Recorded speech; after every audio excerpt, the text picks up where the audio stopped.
Kama unataka uweze kuzuia message kwenye simu yako, kuna muda unakuwa busy sana, au kuna muda unakuwa unafanya shughuli fulani ya maana ambayo hutaki SMS zikudisturb. Sasa nakuelekeza hizo kodi ambazo utazitumia katika kuset hivi kwenye simu yako.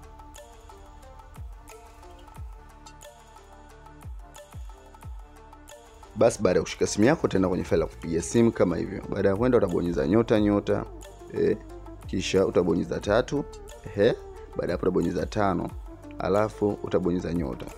Utabonyeza tena kisha utabonyeza 000 ziwe 4. Kisha utaweka alama ya leli. Unaona?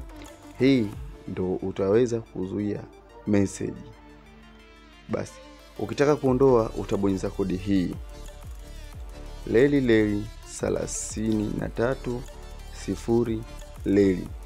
Hii itakusaidia katika kuiondoa. So tumia hii ili kuweza kuondoa. Hivyo ndivyo utakavyoweza kuseti kwenye simu yako. So unatumia baada ya muda, baada ya shughuli zako unaweza kuondoa pia ili siwe tena shida. Na kodi ni hizo na zinachagua simu. So ukiona kwako haijaleta matokeo ambayo umeyatarajia, usishangae kwa sababu inachagua simu.